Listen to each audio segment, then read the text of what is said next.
मालवणात मच्छीमारांवर अन्याय होत आहे आणि या मतदारसंघाचे आमदार निलेश राणे मच्छीमार विरोधी आहेत. पारंपरिक आणि सामान्य जे मच्छीमार आहेत, सामान्य ट्रॉलरधारकांच्या विरोध आहेत. हे आता आम्ही सांगत होतो ते आता सिद्ध झालेलं आहे.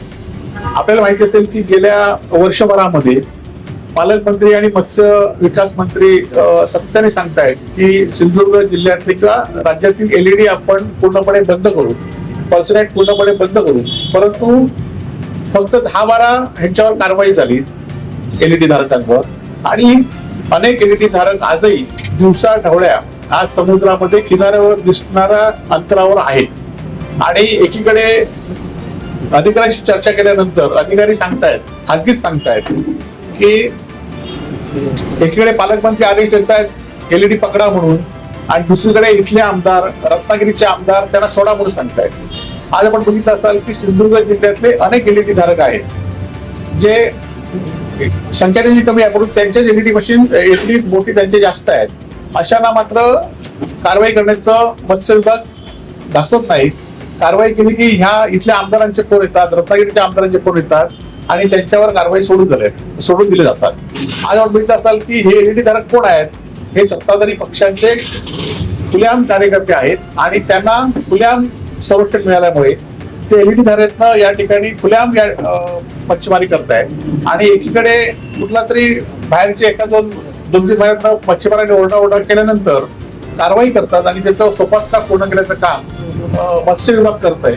आणि त्यामुळे इथले आमदार जे आहेत ते पूर्णपणे मच्छीमारांच्या विरोधात आहेत हे आता सिद्ध झालेलं आहे आणि मच्छीमारांना सुद्धा कळून चुकलेलं आहे. गेल्या दीड वर्षाच्या कालावधीमध्ये सिंधुदुर्ग जिल्ह्यामध्ये मच्छीमारांचे अनेक प्रश्न तसेच प्रलंबित आहेत. आपल्याला माहिती असेल की आज डिझेलचा परतावा आपण म्हणतो की डिझेल शासनाने कमी किमतीमध्ये डिझेल मच्छीमारांना दिलं पाहिजे आणि त्याचा परतावा मग शासन देतो. आणि हे यावर्षी मात्र ही इंडस्ट्रीयल ह्याच्यामध्ये मच्छीमारांना आता हे सुरू झालं, डिझेलचा कोटा सुरू झालेला आहे. आणि आपल्या जिल्ह्यामध्ये जवळजवळ 168 केल म्हणजे जवळजवळ 1,68,000 लिटर हा डिझेल कोटा मंजूर झालेला आहे. आणि आता आपण बघितल्याप्रमाणे आपण हिशोब घातल्याप्रमाणे बाजारात 93 रुपये डिझेल मिळतंय आणि मच्छीमारांना 93 + 25 रुपये म्हणजे परतावा आल्यानंतर आता त्यांना खरं तर सगळी रक्कम घालावी लागणार आहे. आणि जवळजवळ मच्छीमारांचं या सिंधुदुर्ग जिल्ह्यात मच्छीमारांचं 5 कोटी रुपये नुकसान या डिझेल डिझेलच्या वाढत्या किमतीमुळे झालेलं आहे. आणि ह्याला जबाबदार कोण? किंवा त्याचबरोबर आपण आज मत्स्य मंत्र्यांनी आजच सांगितलंय की एक्सपोर्ट करतो त्याला 250 टन पेक्षा जास्त एक्सपोर्ट झालंय आणि महाराष्ट्र दुसऱ्या नंबरवर आलेला आहे. दुर्दैवाने या जिल्ह्यामध्ये किंवा रत्नागिरी जिल्ह्यामध्ये पारंपरिक मच्छीमारांना मच्छी मिळत नाही. म्हणजे आम्ही जे म्हणतो की एलईडी धारकांनी हा समुद्र परवडून नेलेला आहे आणि त्यांचं हे आता कोळंबीचं उत्पन्न हे एलईडी वाल्यांनाच जास्त प्रमाणात मिळाल्यामुळे आज पारंपरिक मच्छीमार उद्ध्वस्त झालेला आहे आणि त्याचा आता कागदोवारी मत्स्य मंत्र्यांनी या ठिकाणी सिद्ध केलेला आहे.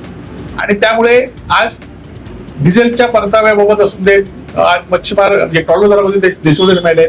आज पारंपरिक मच्छीमार आहेत आपण बघतोय की सातत्याने सांगितलं होतं की स्पीड बोट येणार म्हणून, स्पीड बोटीला आम्ही पकडू म्हणून. परंतु या स्पीड बोट हे मच्छीमार हे एलईडी धारक कधी पकडेल कारण हे त्यांचेच आहेत. लाखो रुपयाचे हप्ते सत्ताधाऱ्यांना मिळत आहेत. हे सत्ताधारी त्यांचे कार्यकर्ते आहेत, ते खुलेआम त्यांच्यावर फिरत आहेत आणि खुलेआम कार्यक्रमात फिरल्यामुळे त्यांना बंधन कोणचं येणार आहे आणि त्यांना पकडणार कोण आहे हा खरा विषय आहे. त्यामुळे इथल्या आमदारांनी किंवा इथल्या मंत्र्यांनी, इथल्या खासदारांनी या मच्छीमारांना वाऱ्यावर सोडलेलं आहे. असं असलं तरी शिवसेना, उद्धव बाळासाहेब ठाकरे पूर्णपणे त्यांच्या पाठीशी आहेत.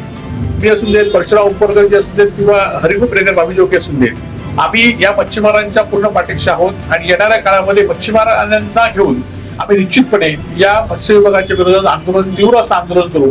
आणि या मच्छीमारांना गेल्या 10 वर्षापूर्वी जेव्हा आम्ही आलो सत्तेत त्यावेळी जसा न्याय दिला होता तसाच आम्ही विरोधी पक्षात असलो तरी सत्ताधाऱ्यांच्या या हप्तेपुरीला आम्ही निश्चित पाबंद आणू. आम्ही मच्छीमारांच्या पाठीशी आहे. मच्छीमारांनी सुद्धा आता त्यांना कळून चुकलंय की कोण या मच्छीमारांना, या पर्सेट धारकांना, एलईडी धारकांना कोण पाठिंबा देतोय. आणि आज कागदोपत्री सिद्ध झालेलं आहे की ओरगडून दिलेली आहे किनारपट्टीवरची मच्छी आणि आज मच्छीचा दुष्काळ झालेला आहे. जे जून मध्ये 15 मे नंतर मच्छीमारी थांबवायची ती आता मार्च मध्येच थांबलेली आहे. आणि त्यामुळे आणि सगळ्या त्याच्या अर्थसंकल्प अर्थकारणावर सिंधुदुर्ग जिल्ह्याच्या मालवणच्या अर्थकारणावर किनारपट्टीच्या अर्थकारणावर याचा मोठा परिणाम जाणवत लागलेला आहे आणि यापुढच्या काळामध्ये तो मोठा जाणवेल. म्हणून अजूनही मच्छीमारांनी आणि इथल्या सामाजिक संस्थांनी इथल्या नागरिकांनी या विषयामध्ये खंबीरपणे मच्छीमारांच्या पाठीशी उभं राहिलं पाहिजे आणि आम्ही लवकरच हे आंदोलन जाहीर करू.